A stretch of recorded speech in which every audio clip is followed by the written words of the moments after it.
सुप्रभात मित्रों, स्वागत है आपका हमारे चैनल एजुकेशन हब में। आज हम करने जा रहे हैं भारतेंदु हरिश्चंद्र द्वारा लिखे गए मौलिक नाटक कि उन्होंने कौन कौन से मौलिक नाटक लिखे हैं उनके बारे में आज हम देखेंगे। सबसे पहले हम देखेंगे भारतेंदु युग का समय क्या था। 1857 ईस्वी से लेके 1900 ईस्वी तक जो था वो भारतेंदु युग का समय था। भारतेंदु युग की जो विशेषताएं थी उसमें किस प्रकार की विशेषताएं थी जिनको ध्यान में रखकर उस युग में नाटक लिखे जाते थे, वो विशेषताएं क्या हैं। हास्य व्यंग्य की प्रधानता कि उस समय में जो भी नाटक लिखे जाते थे हास्य व्यंग्य को ध्यान में रखा जाता था उसमें। दूसरा है समाज सुधार की भावना थी कि समाज में किस प्रकार से सुधार लाया जाए। तीसरा है रंगमंच के अनुकूल नाटकों की रचना की जाती थी। फोर्थ पॉइंट है देश प्रेम की भावना, जिसमें नाटकों में क्या दिखाया जाता था कि देश प्रेम की भावना, देश के प्रति प्रेम कैसे उत्पन्न हो वो दिखाया जाता था। जैसा कि भारत दूरदर्शन में दिखाया गया है कि हमें अपने देश के लिए क्या करना चाहिए, हमारे देश में जो भी विसंगतियां हैं, जो भी बुराइयां हैं, उनको दूर कैसे किया जाए, ये सब भारत दूरदर्शन में दिखाया गया है। फिफ्थ पॉइंट है भारतीय एवं पाश्चात्य शैलियों का समन्वय।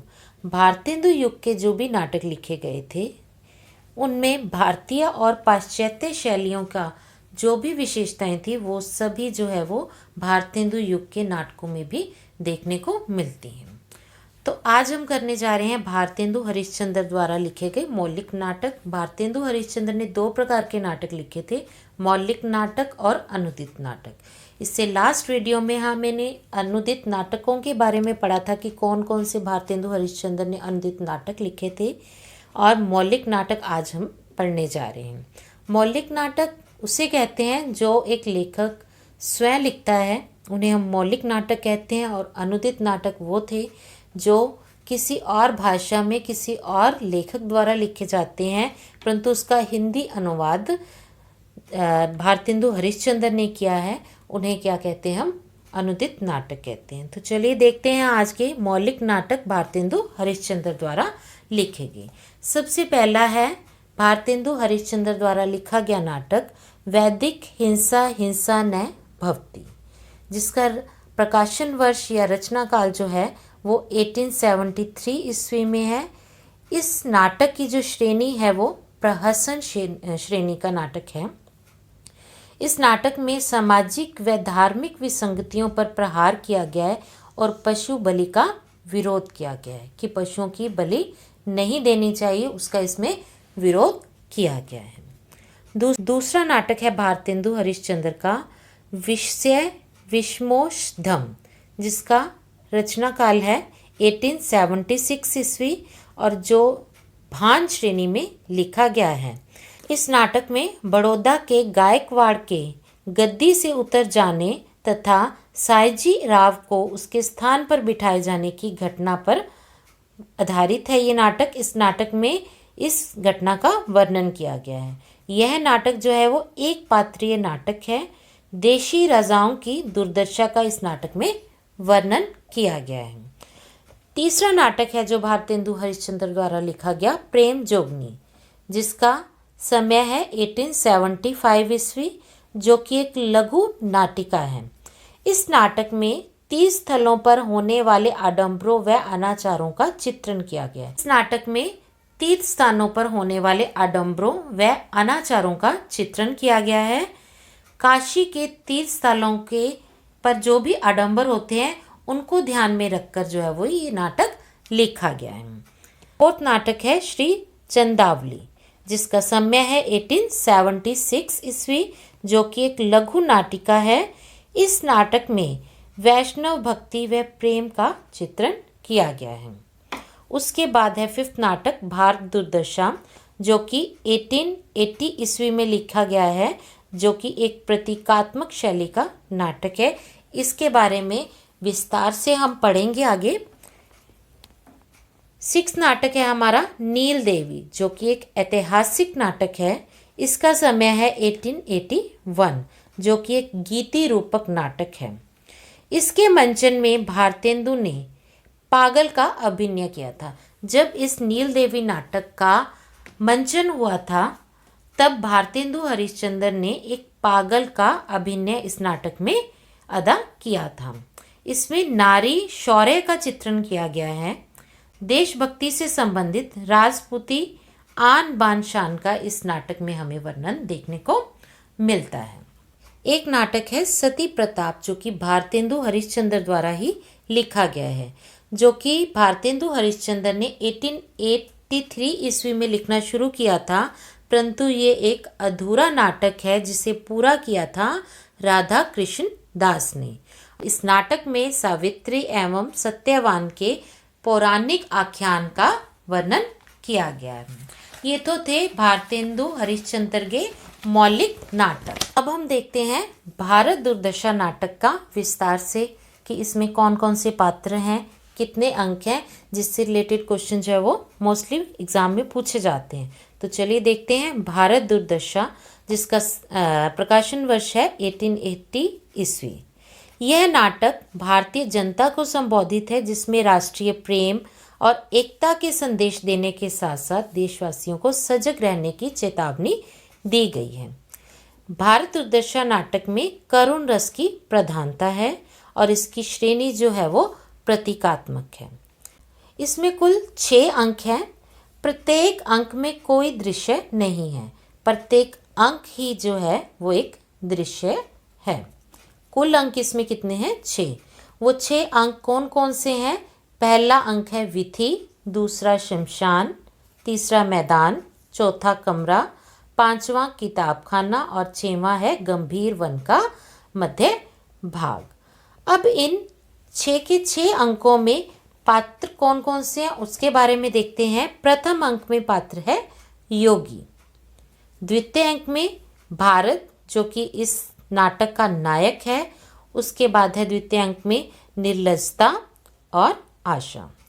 तृतीय अंक में जो पात्र हैं भारत दुर्देव जो कि अंग्रेजों का प्रतीक है, सत्यानाश फौजदार। चतुर्थ अंक में है रोग, आलस्य, मदिरा और अंधकार।